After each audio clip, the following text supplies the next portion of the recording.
Good morning, everyone. My name is Meg Sheehan. I am here with the North American Megadams Resistance. I'm here with a large contingent from across Canada and the U.S. to spread the word that Canadian Megadam hydro is dirty energy. And we are here on this beautiful day in St. John, New Brunswick, because there was supposed to be a conference of Northeastern governors and Eastern Canadian premiers who were here to talk about international trade, and at the top of that list was promoting more dirty Canadian hydropower exports from Canada to the US. This would require more dams and more destructive dam manipulation and destruction of forests, rivers, and communities in Canada. On August 16th, our coalition, on behalf of the communities in Canada and in the US who are opposed to Canadian hydro, sent a letter to Governors Charlie Baker of Massachusetts, Philip Scott of Vermont, Christopher Sununu in New Hampshire, Janet Mills in Maine, Ed Lamont in Connecticut, and Andrew Cuomo in New York, as well as Gina Raimondo from Rhode Island. The letter was also addressed and sent personally to Premiers Dwight Ball from Labrador and Newfoundland, Dennis King, Stephen McNeil, Blaine Higgs from New Brunswick, and Quebec Premier Francois Legault. These Canadian premiers have been going to meetings in the United States, promoting Canadian hydro. Francois Legault has said, both in the media and in his green energy plan, that he wants Canada, Eastern Canada, to be the battery of the Northeast US. He wants to double the amount of hydropower production from these eastern provinces. The premiers and governors that were supposed to be here today canceled. They claimed that there was a hurricane that would prevent them from meeting today as we see its beautiful weather. Had they come here, they would have heard the Canadian premiers telling the governors from the US that there was plenty of surplus Canadian hydro for export. This is a lie, and the facts show that.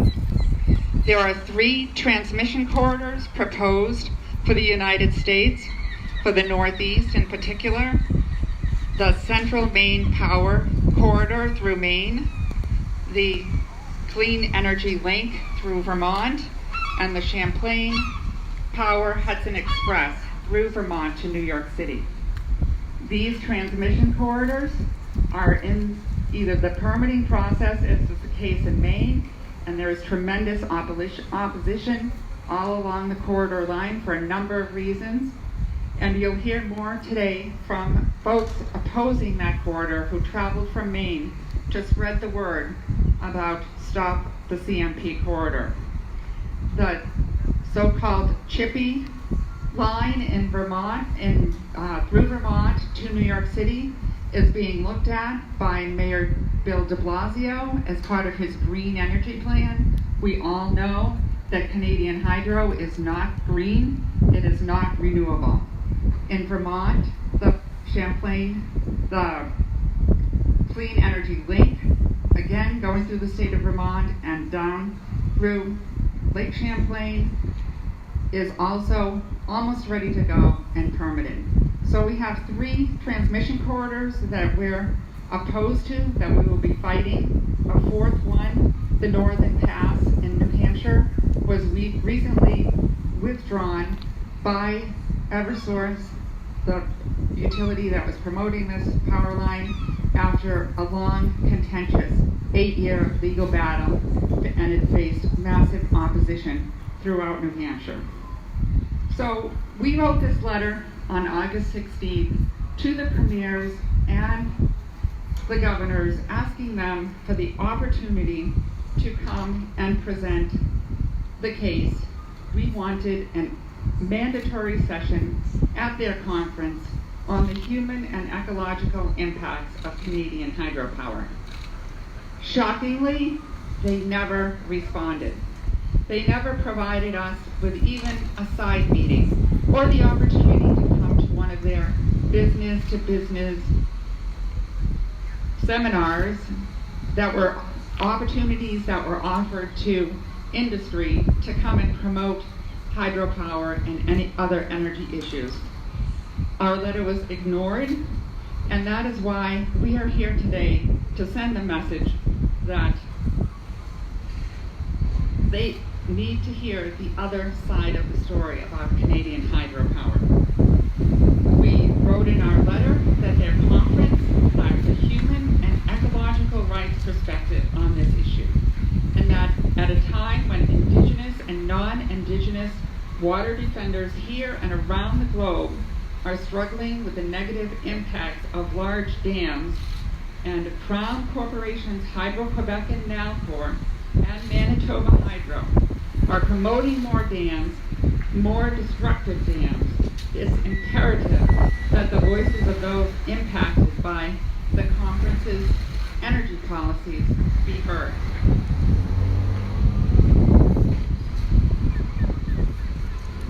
Some of the impacts that we would have told them about were the fact that dams and their reservoirs are major drivers of climate change. They are often included and viewed as renewable energy. Hydropower is often reviewed as renewable energy. It is not renewable in any sense of the word. There are moves underway to change the renewable portfolio standards in the United States to include this dirty energy in the renewable portfolio standards and call it renewable. Well, we know that the wetlands, the forests, and the communities that are destroyed by these megadams are not renewable. Canadian megadams flood vast areas of forests and wetlands under shallow water. These wetlands and forests have been storing carbon for millennia.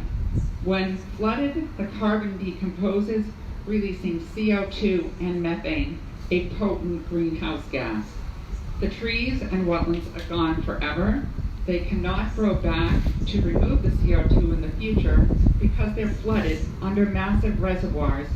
In some cases, for example, with Hydro-Quebec, they have reservoirs the size of the country of Switzerland. The other impact that we would have told them about and that they need to hear about is the poisoning of wild foods by methylmercury.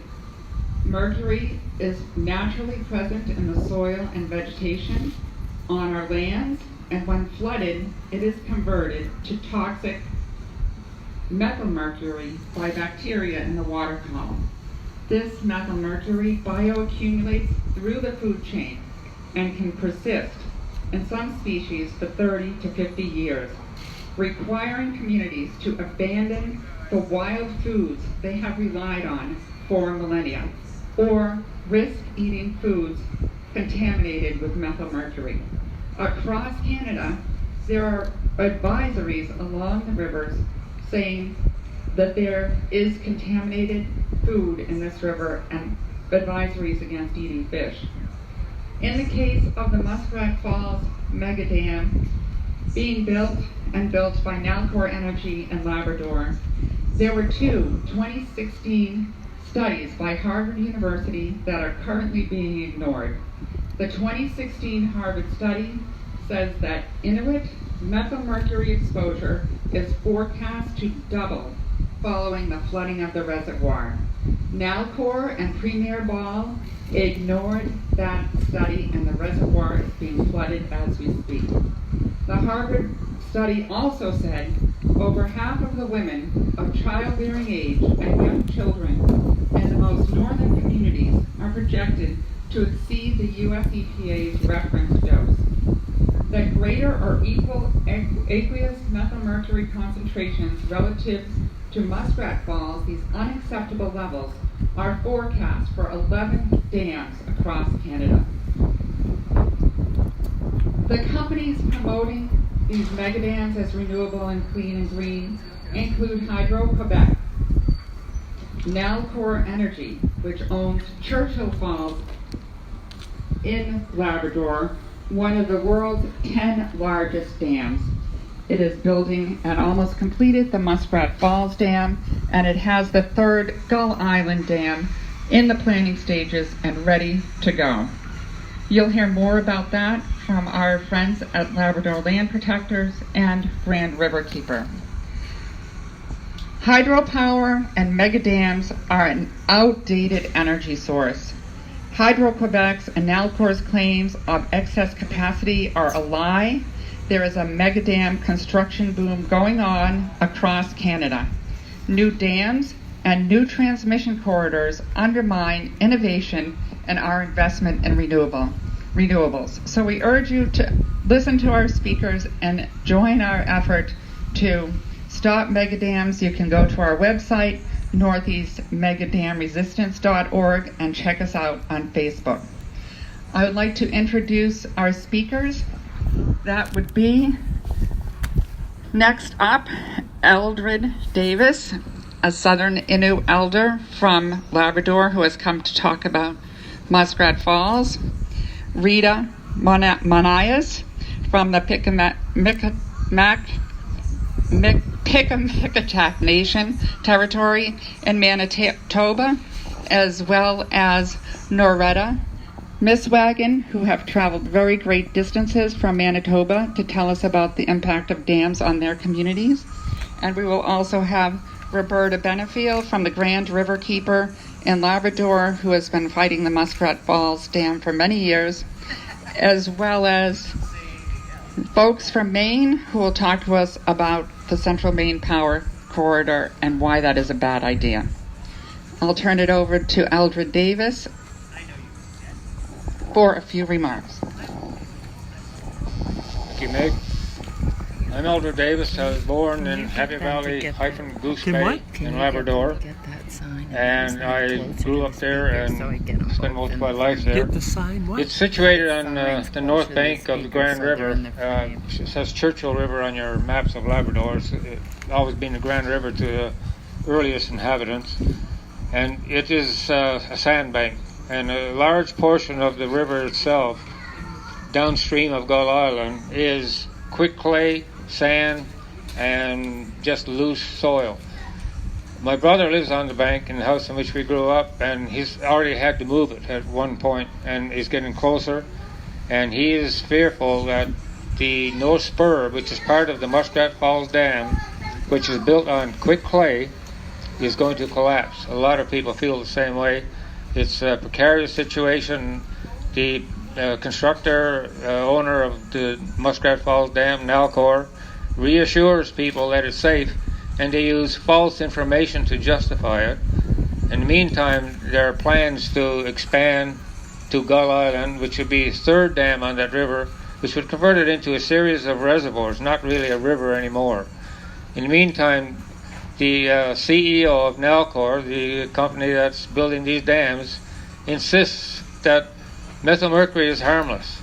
He's been promoting rivers that have, and actually being CEO of a company that constructed dams that produce methylmercury, and he still insists.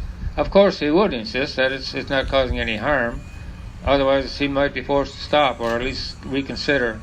But the main people who would be affected by the methylmercury that has already been put into the river by the Churchill Falls mega plant has a huge reservoir and mostly shallow water, and is producing methylmercury that in the 1970s a group of Innu people from Labrador attempted to start a whitefish fishery, commercial fishery, in the vicinity of Churchill Falls, and they caught a lot of whitefish.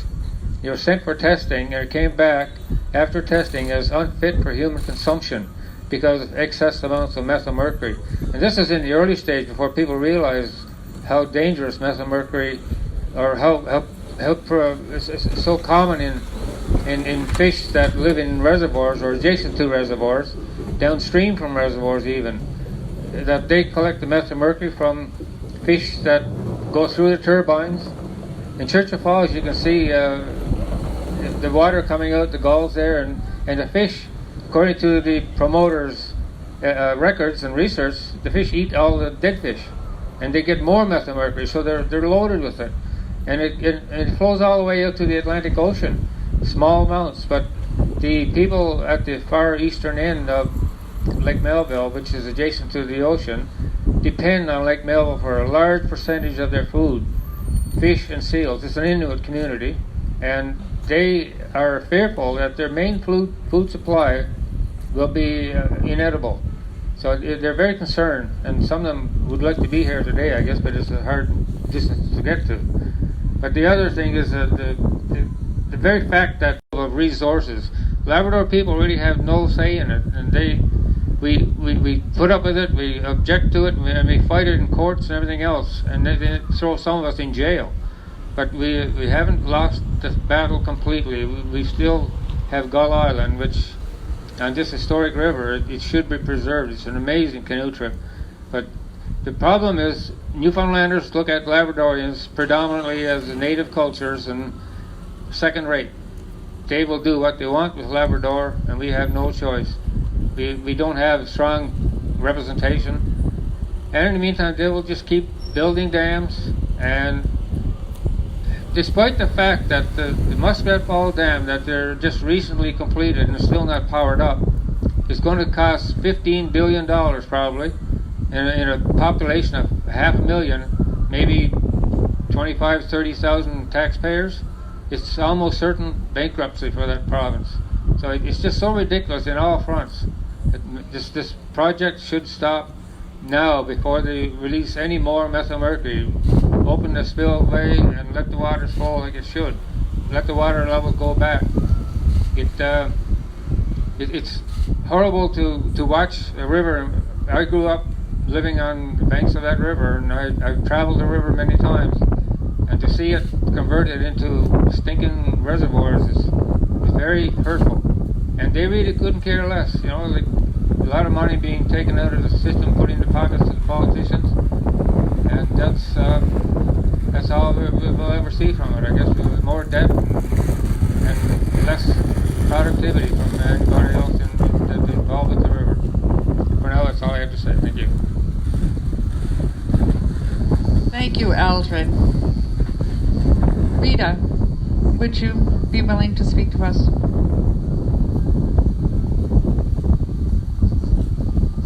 Good morning. My name is Rita Munias. I'm from Kimichikamak Nation in Manitoba, which is better known as Cross Lake, Manitoba.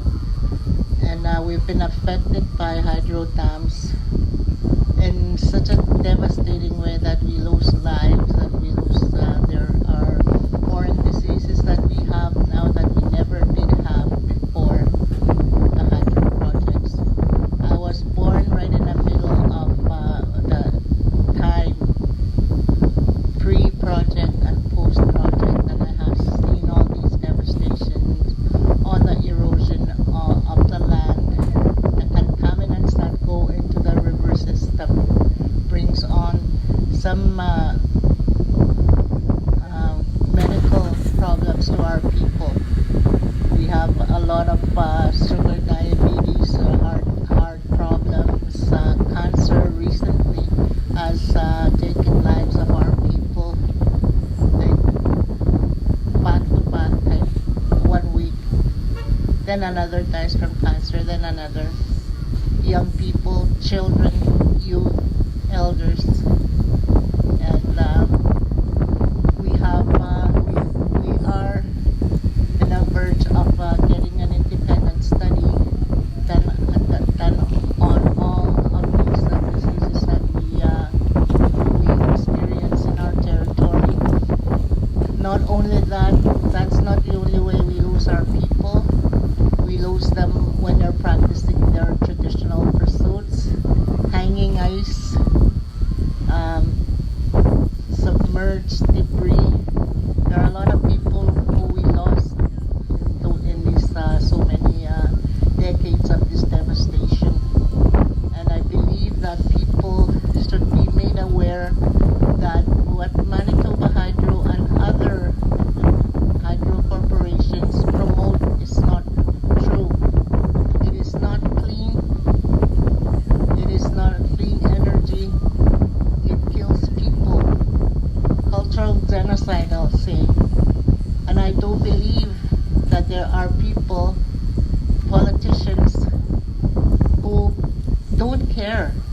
I don't think they care anyway. Our Prime Minister doesn't care because they're making all these deals with corporations like ICOR around Labrador, the Labrador Megadam damages that are being done in that territory.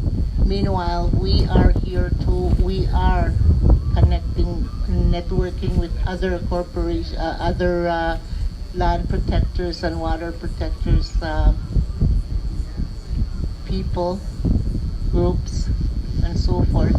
So if anybody would ever know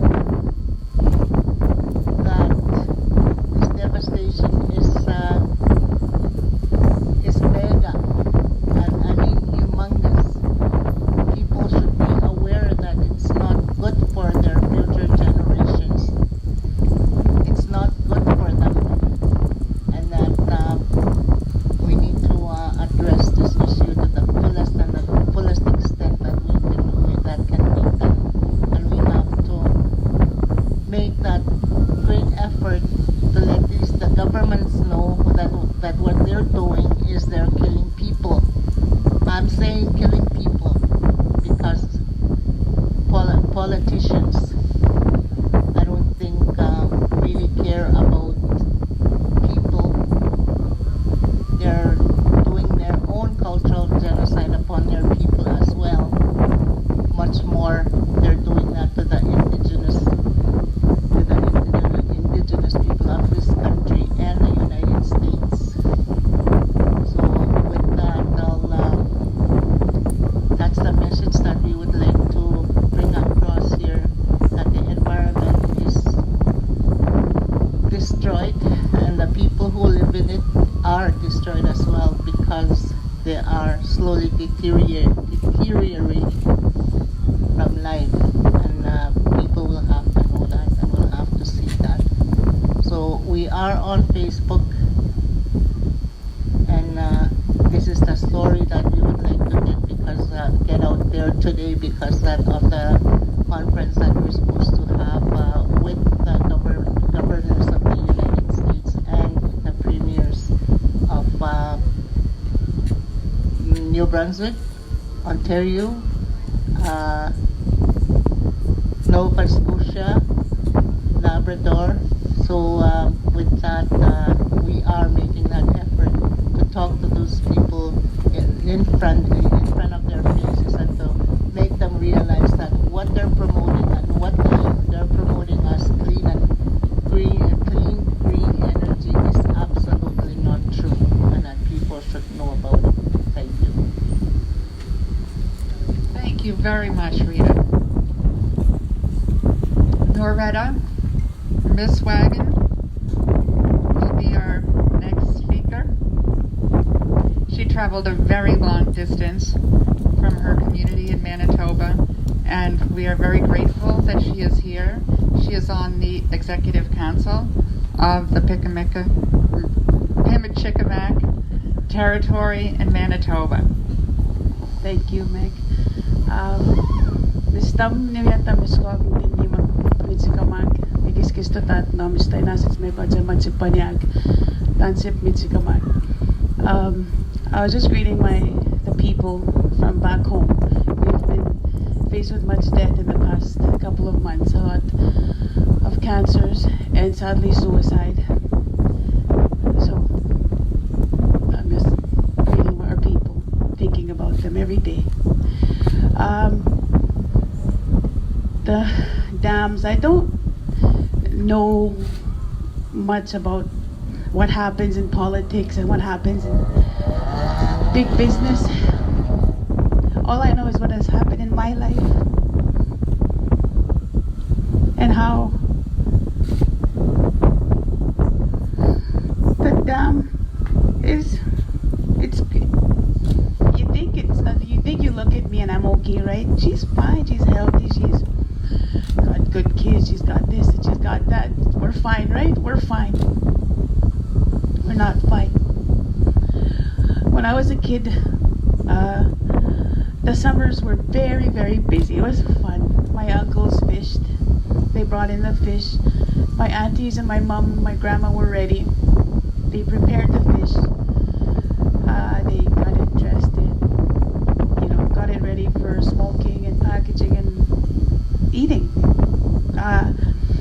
once in a while, we were just kids, we were little kids. Once in a while they would call us when the fish was ready to be smoked, and it was our job to go hang the fish in the smokehouses.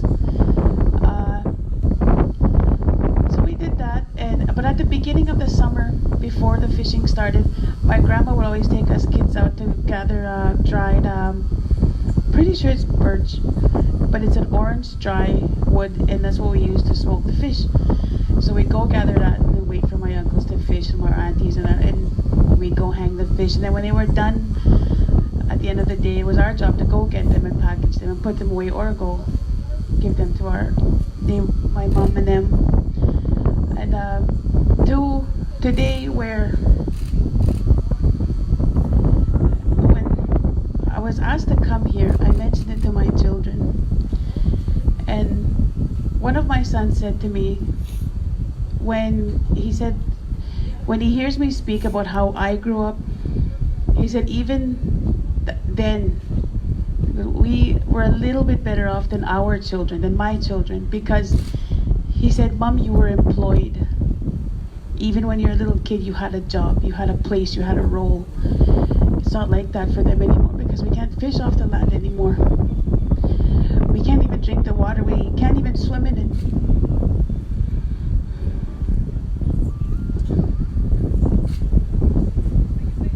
I've had children, and the water that kept my children alive in my body was good. So they were born healthy. And when I think about them, I think about our own water that keeps us alive. And the water that on GTCB, the Nelson River, used to be good and clean and kept us healthy and kept us strong. It's not clean anymore. And we're not healthy anymore. And we're not strong anymore. I can't tell you how these dams affect my uncle's body is in here. He died on the waters because of the fluctuation. He didn't know where. Literally, we got lost. You hear of us saying, oh, we got lost, oh, we're such a lost people. We don't mean in our hearts and in our minds. We're literally lost. We don't know where to go now because the landmarks, the islands have all been submerged. The trees were washed off the islands. The creeks that we used to use on the other side have been dry. So we don't know where to go. We're lost in our own land. I don't know how much more I can tell you that these dams are so, I guess they're okay, but why do we need so many? I think we have enough to supply ourselves and make enough money to live, right? I don't know why we need so much more and so much more destruction, because that water doesn't just give me life, it gives you life. It's not just an indigenous thing, it's a people thing. And you have to watch what you do, because we are Anisinyo Ginano. Anisinyo means only people. And that in my language, Anisinyo relates to, or how do you say, it means we are less than the water, we are less than the land, we are less than the air, we are less than the animals. And when I taught Cree, I told the kids, I would ask them what would happen if the water was all yucky or no good or gone. We would probably die. What if the air was all polluted and can't breathe again? So we would die. What if the trees were all gone? We would die. What if we were all gone? What would happen to the earth? We would live. It would come back to life. It would heal itself. We have to be careful. And I thank you, Meg, and everybody for organizing this, because honest to God, I feel like nobody listens to us, but they'll listen to educated people like you. And I thank you. Thank you for listening. Oh, I wanted to talk. I wanted to mention a young man at home. Earlier this month, actually in August, come knocking at my door, the 25-year-old young man. I answer the door. Sometimes I don't. So he came in and he sat down and he just sat there and I said, What's wrong, Carlton? And he didn't say anything. He said, Narada, tonight, right now, I was gonna go and kill myself. I said, what, Carlton, you? I said, yeah. See, Carlton is a 25-year-old young man. He's a hunter and he fishes and he hunts. Not sure how much trapping he does. I'm pretty sure he does trapping too. And for somebody with those skills in this day and age, a 25-year-old, to feel so hopeless that he wants to die. He said, first of all, he has no home. He lives with his grandparents, with his children. That's a hopelessness. Whereas if things were okay, I think he would have built his own home. He would have been allowed to build his own home. He wouldn't need permits to cut down trees to build his own home. He should be able to provide for his family through fishing and trapping and hunting. But he can't, because the water's no good, the land is no good. And he just feels hopeless. A boy who has these skills feels hopeless when he shouldn't. He should be proud and he should be alive, but he's dying inside because nobody cares that he hunts, fishes, and traps, and nobody cares that the water that is being destroyed is where he can get that life. But I told him, I said, Carlton, you're important. I said, these skills we're going to have to teach our kids again, and you're the one who's going to teach them. I said, live at least till tomorrow, because tomorrow could bring people like you and hope from the outside where people can maybe care about us a little bit. Thinking of you, Carlton, and right now our commercial fishermen at home are fighting with hydro for loss of revenue last year because they couldn't fish because the water was too low. We have many families back home that still fish and hunt and trap, and it's a good thing, but they feel helpless too. They feel hopeless too. The men that were taught and raised to provide can't. And what does that do to a man? It's no wonder the conditions and the statistics on our reserves, it feels hopeless. But things like this give us a little bit of hope, and thank you for listening. Egushe. Thank you for sharing your story.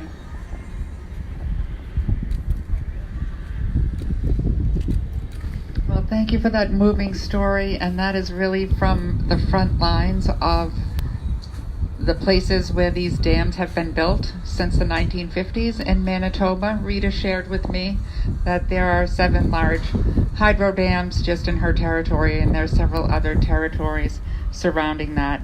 And she shared with me some very moving stories about when the hydro companies first approached her people asking for their permission to use their treaty lands to put these dams on. And it's a very problematic story that has been played out across Labrador and Quebec as well.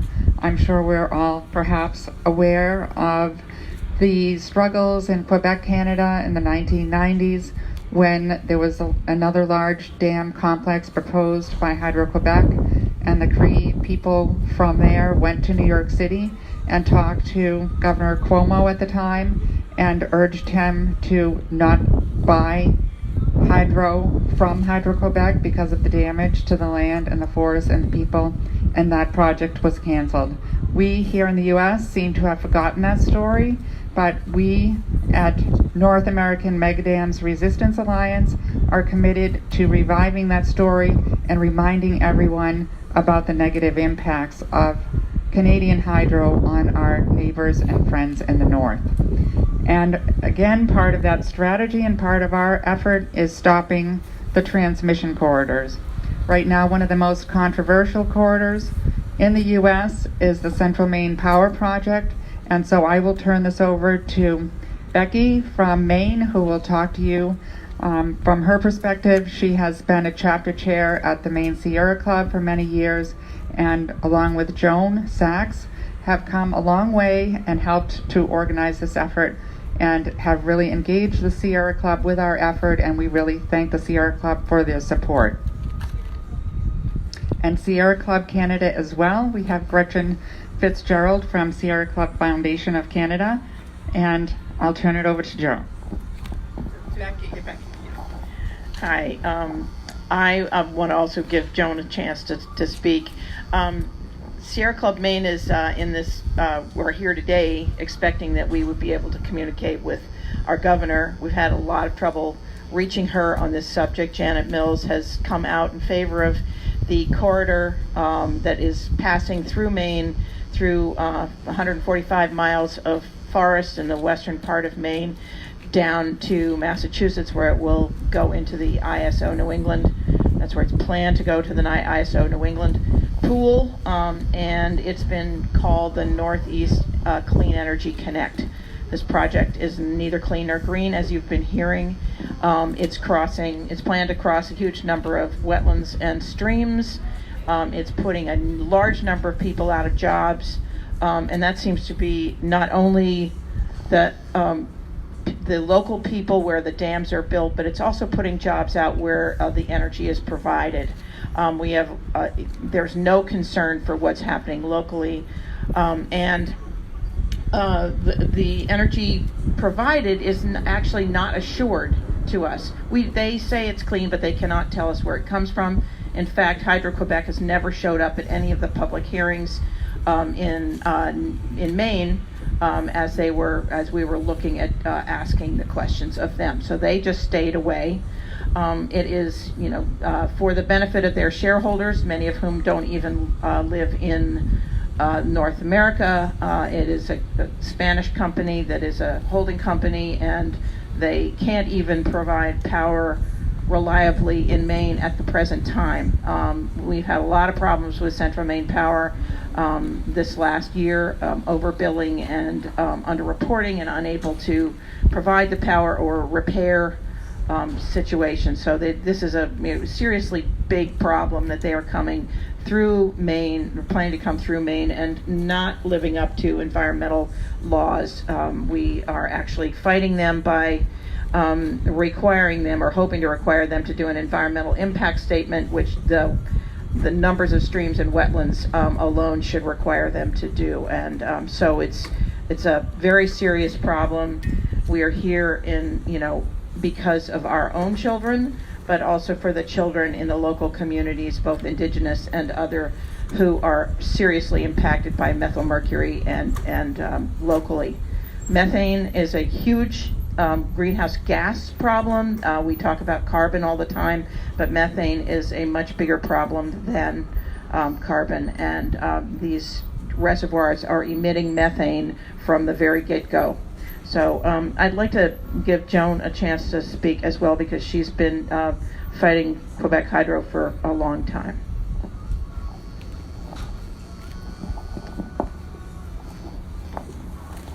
Good morning and thank you. 35 years ago, we defeated Hydro-Quebec coming through our contiguous forest, the biggest, largest forest in the country, I believe. And this is an opportunity in America, that is, and this is an opportunity to stop the corridor coming through another area where the main guides and tourism is a huge economy, and CMP wants to give us a pittance of a few plug-in places across the state and a little bit of money to go through our beautiful Kennebec Valley. So 15 or more of the cities and towns who first signed on to this poor deal are now rescinding their support. And so we are hoping next there's language at the State House to create a referendum, because over 75% of the people in Maine do not want this corridor to happen. So we're trying to do the referendum to stop this before it gets going any further. So just happy to also meet my colleague from Canada, from the Sierra Club, and the Sierra Club has helped. In 1991, we tried to help the Crees stop one of the rivers, and I've forgotten which one, be dammed. That wasn't happening. But we're here to say, we do not want Hydro-Quebec, and we do not want to support any of their dams and future dams that they're trying to stop the rivers. Rivers are not renewable. They're not an asset. They belong to the land and the planet, and we're here to say it's enough. Enough is enough. Thank you.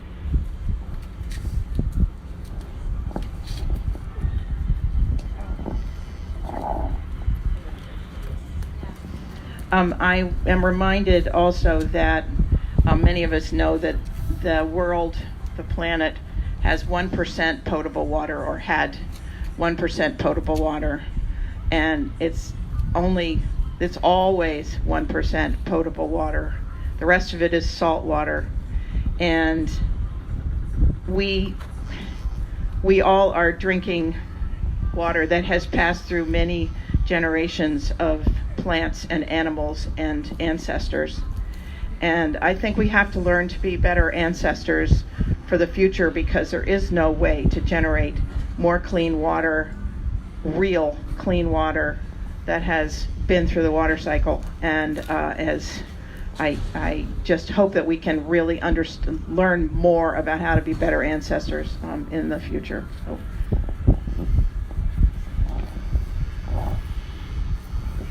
Before we hear from our next speaker, Roberta, the Grand River Keeper of Labrador, I just want to give a shout out to all of our supporters.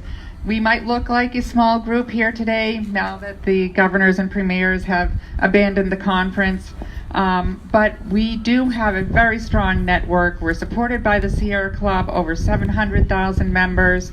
The United Native American Indians of New England are our supporters. We will be going to the Day of Mourning in Plymouth, Mass. again for the third time this year to support the Indigenous land and water protectors there. We're supported by the Toxics Action Center, a grassroots group of organizers and community groups in Massachusetts, the Council of Canadians here in Canada, New Communities Project in Vermont, Biofuel Watch, an international organization, Global Justice Ecology Project, working on land and forest protection and climate issues around the world, the Jones River Watershed Association, close to my hometown in Massachusetts. The Earthrise Law Center has been helping us with our legal issues here in Maine. The Labrador Land Protectors, of course, the Grand River Keeper, Restore the North Woods, who's working in Maine to protect our forests. Stop the Corridor, of course, many communities across Maine, and in New York, the New York Law and Environmental Justice Project, who has been working on this issue for many years. And while I'm on the topic of Massachusetts, I would just like to point out that you've heard the terrible impacts on forests and communities and rivers of these dams, but these dams could never be built in the United States today. And the folks from Maine know very well the story of the Edwards Dam on the Kennebec River. It was a 150-plus-year-old dam that had been used for manufacturing during the Industrial Revolution and before that.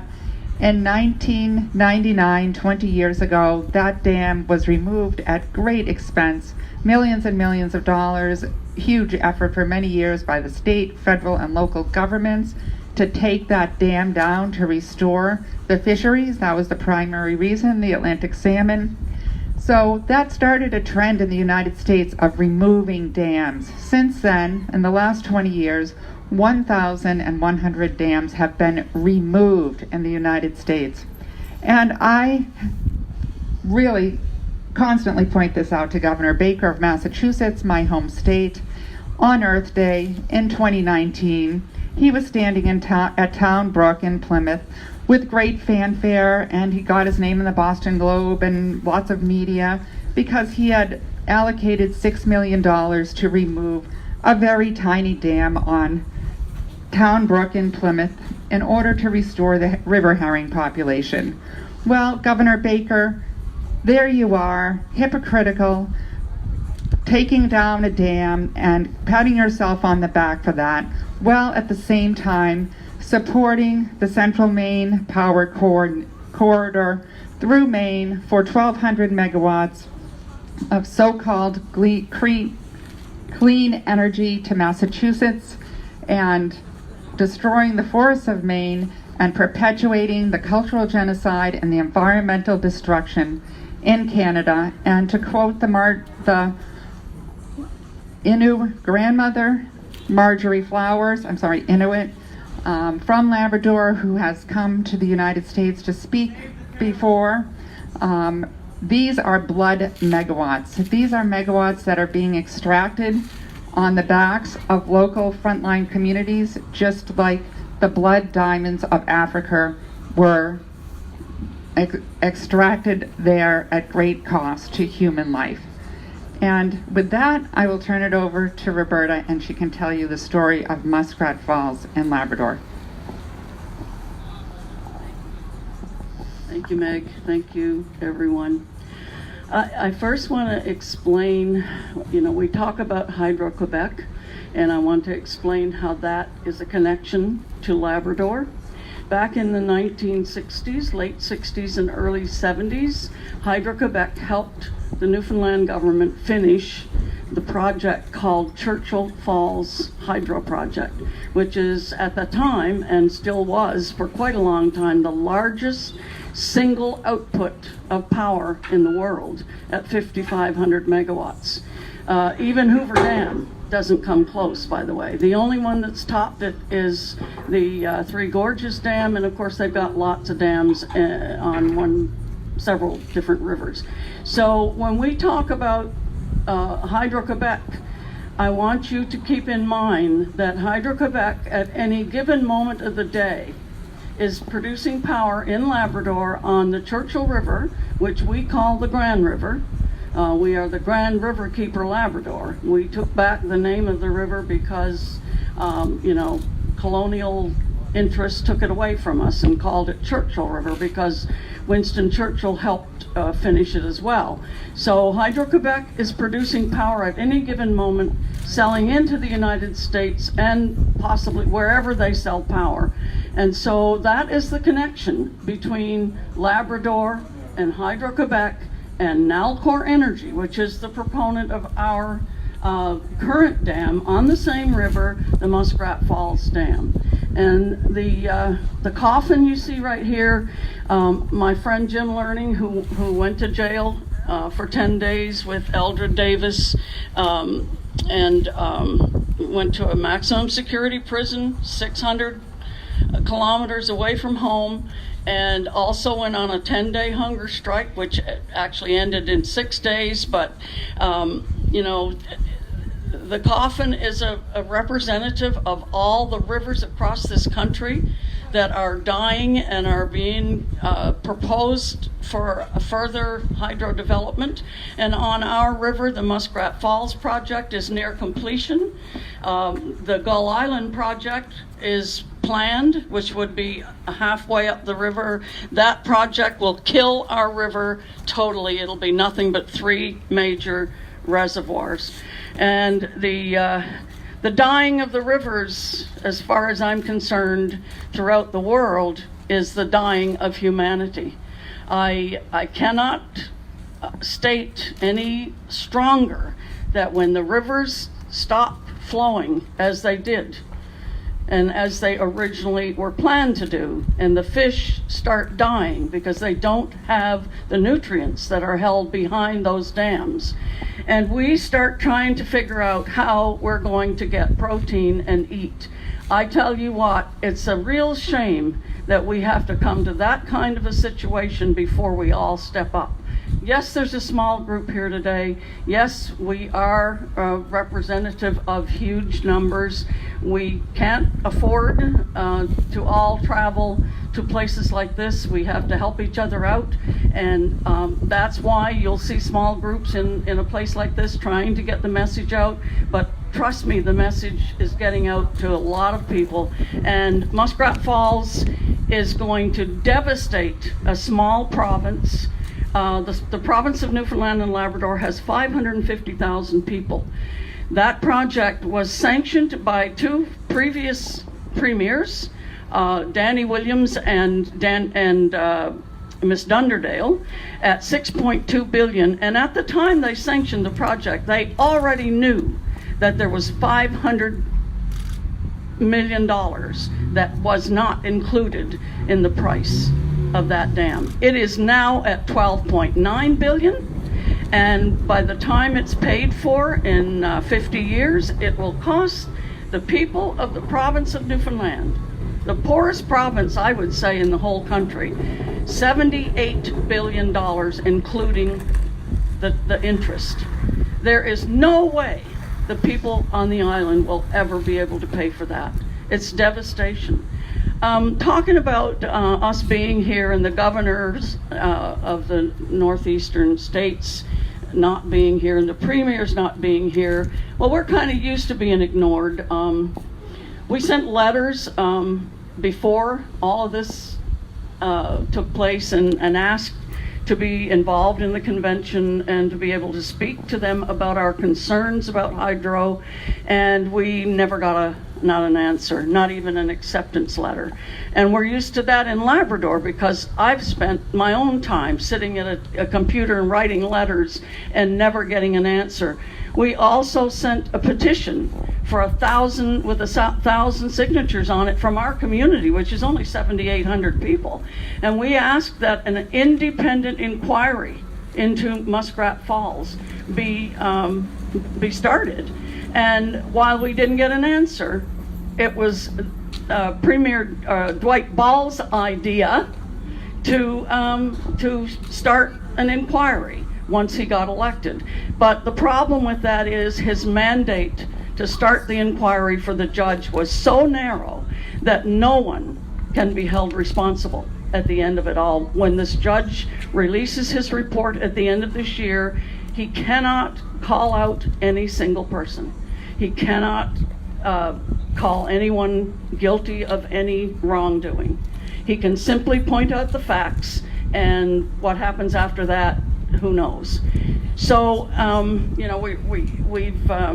we've called out the premiers, we've called out the Prime Minister, we've called out the Premier of Nova Scotia, we came out here for the hearings, we've talked until we're blue in the face, and so the fact that they're not here today really doesn't mean anything. So we'll get the message out, and the premiers and the governors will hear us one way or the other. They have someone watching everything that all of these groups do on a regular basis on Facebook and social media of other kinds. So don't worry, they're going to get the message. And the message is, you'll never get Gull Island.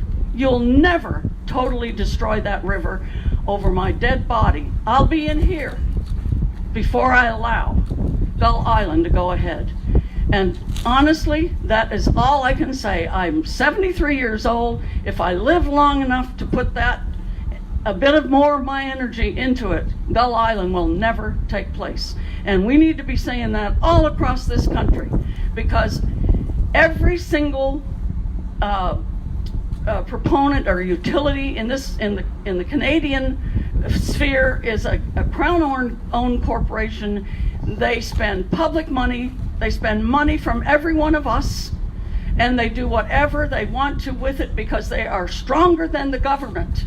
They have been stronger than the governments for many, many, many years because they tout these jobs. And as Norita said a while ago, they had 100% jobs when they were growing up, and now they've got 80% unemployment.